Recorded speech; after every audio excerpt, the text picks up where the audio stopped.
Netflix added one sentence yesterday that Rockstar never wrote, and most of the internet has already misread it. Here it is, word for word, from Netflix's own page. Captured entirely from in-game footage on PlayStation 5, this extended look at the next Grand Theft Auto 6 showcases the biggest, most immersive evolution of the series yet, and that's real. It's on Netflix's site right now, and within hours it was getting reported as confirmation that tonight is a gameplay showcase. It isn't confirmation of that, not because Netflix is lying, but because of what those words actually mean inside this industry. And Rockstar has already proven the point twice, using the exact same phrase, on two videos that could not have been more different. So let me walk you through the evidence. Start with the terminology, because everything here depends on it. In-game footage means the frames were rendered by the actual game, running on actual hardware, instead of being built in a film program. That's all it means. It covers real-time cutscenes, and it covers a player holding a controller, and it doesn't distinguish between the two. So the logic only runs one direction. All gameplay is in-game footage. Not all in-game footage is gameplay. Captured on PlayStation 5 tells you which machine rendered the frames. It tells you nothing about whether anybody was playing. And notice which word is missing from Netflix's sentence. Gameplay, the one term in this entire vocabulary that actually promises interaction, is the one term that isn't there. It's missing from Rockstar's side completely. Rockstar's own announcement of tonight is one sentence long, and it's pure scheduling. Premiere time, platform, second platform, later time. The words in-game, captured, PlayStation 5, and gameplay appear nowhere in it. All of that phrasing lives on Netflix's page, not Rockstar's. One honest note before we go further, because I don't want to oversell this. That Netflix sentence isn't Netflix freelancing. The phrase about the biggest, most immersive evolution of the series is lifted almost directly from Rockstar's own press material from 2023, so it's Rockstar's language, published on Netflix's page, which actually strengthens the point instead of weakening it. This is lawyered marketing copy, chosen carefully, not a spontaneous promise. If you want the confirmed version of every GTA 6 story instead of the assumed version, subscribe. That's what this channel does. Now, the first piece of proof, May 6th, 2025. Trailer 2, GTA 6's second trailer, gave us our clearest look yet at the game's two protagonists, Jason Duval and Lucia Caminos, set against the streets of Vice City and the wider state of Leonida. At the 2-minute 42 mark, small text confirms it was captured on PlayStation 5. The next day, Rockstar posted a clarification, and this part is exact. Grand Theft Auto 6, Trailer 2, was captured entirely in-game from a PlayStation 5, comprised of equal parts gameplay and cutscenes. Equal parts gameplay. Half of it, according to Rockstar, was you. Then Digital Foundry analyzed it frame by frame. These are the people the rest of the industry defers to on this stuff. Alex Battaglia's read was that the trailer runs at 30 frames per second and is completely made up of, presumably, real-time cutscenes and not gameplay, with no evidence of the ray-traced global illumination you'd expect to see rendered differently in a live session. Hence the black bars at the top and bottom of the screen. That's the letterboxing tell. Gameplay doesn't letterbox itself, cutscenes do. I want to be careful here, so let me be exact about what's established and what isn't. Rockstar said equal parts gameplay and cutscenes. Digital Foundry's technical analysis concluded it looked like no gameplay at all. Rockstar has never identified a single shot as gameplay. 16 months later, nobody outside that studio can tell you which frames were which. So that phrase, captured entirely in-game, survived a public disagreement between the publisher and the leading technical analysts over whether the footage contained any gameplay whatsoever. That's how little it settles. Now the second piece of proof, and this is the one that keeps the argument honest, because it cuts the other way. August 2018. Rockstar releases the Red Dead Redemption 2 official gameplay video. The description reads, "Captured entirely from in-game footage, watch this introduction to Red Dead Redemption 2's gameplay in 4K.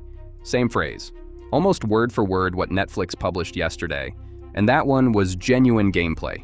Minimap on screen, heads-up display visible, combat, exploration, camp management, all of it.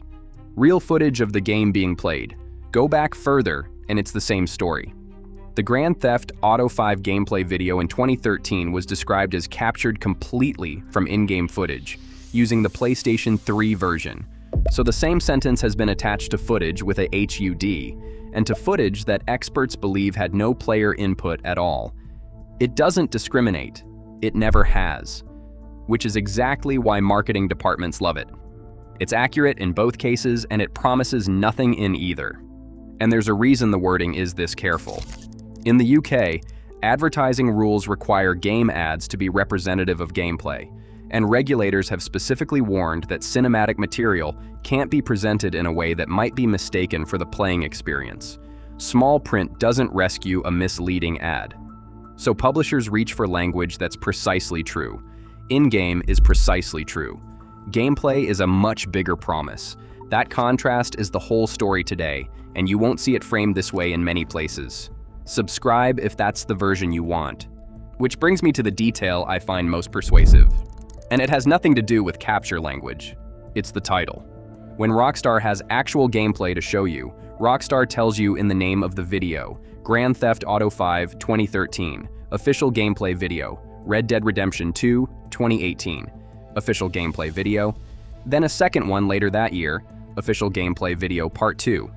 That's the house convention. Cinematic material gets called a trailer.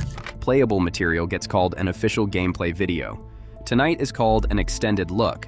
That isn't a label Rockstar has used before for anything. Not for Grand Theft Auto 5, not for Red Dead, not for any previous reveal. A company with a precise established name for gameplay reveals sat down, looked at what it was about to show, and picked a phrase it had never used in its history. I can't tell you that proves there's no gameplay tonight, because it doesn't. But if the plan were a straightforward gameplay showcase, precedent says there's an obvious word for that, and Rockstar declined to use it. Two more data points pointing the same way. Take-Two CEO Strauss Zelnick described the presentation as feeling like watching a Netflix show. Separately, he called it one of the hors d'oeuvres, with appetizers, a main course, and dessert still to come. That's the head of the parent company managing expectations downward the same week as the event. And Rockstar's own statement yesterday used the word gameplay exactly once, apologizing for how long it's taken to share more details and official gameplay. Read that carefully. Official gameplay is the thing Rockstar says it still owes you, not the thing it says arrives tonight. Its only line about tonight was that it's excited for everyone to see the extended look. Rockstar co-founder Sam Houser has described this project as the most ambitious thing the studio has ever attempted, and that framing matters because it explains why the rollout is this deliberate. What tonight is not, based on everything above, is the main course. So what's actually confirmed going into 3 p.m. Eastern? The logistics and almost nothing else. Netflix at 3 p.m. Eastern, Rockstar's YouTube channel and the official site at 9 p.m. Eastern, free, 6 hours later. Runtime isn't confirmed. Rockstar has never stated one. The BBC referenced 30 minutes and then removed that wording. A figure of around 20 minutes traced back to a Netflix support chat, which reportedly runs on an automated system. Every number circulating today is unverified. Contents aren't confirmed either. Not the format, not whether there's narration, not whether developers speak, not whether a controller is ever touched. And for what it's worth, the release window Rockstar has committed to, November 19th, 2026, is still over a year away. There's a scheduled roadmap of reveals still ahead, and here's the detail that reinforces all of it. The press and creators who were shown material ahead of tonight weren't allowed to play. Hands off. They watched. The people with the most access so far still haven't touched the game. Now, in fairness, here's what the Netflix line genuinely does prove. Because it does prove something. It's a hardware claim. Everything you see tonight came off a base PlayStation 5. Not a development machine, not a high-end PC, not a rendering farm. If the presentation looks extraordinary, if Vice City and Leonida look as detailed as the trailer suggested, that quality is achievable on the console sitting under most people's televisions. After the last 2 weeks, that's a meaningful thing for Rockstar to put in writing. So watch for the specific tells at 3 p.m. A heads-up display, a mini-map, a weapon wheel, any moment where the camera moves the way a player moves it rather than the way a director moves it, any letterboxing which points the other way, And watch whether Jason or Lucia are ever shown from a third-person gameplay angle rather than a cinematic one. That's the tell that would settle the protagonist question in real time. Those tells will answer the question in about 15 seconds of footage. A marketing sentence written yesterday can't. I'm covering the extended look the moment it lands. Confirmed details only, clearly separated from rumor, and no spoilers. Subscribe so you get it.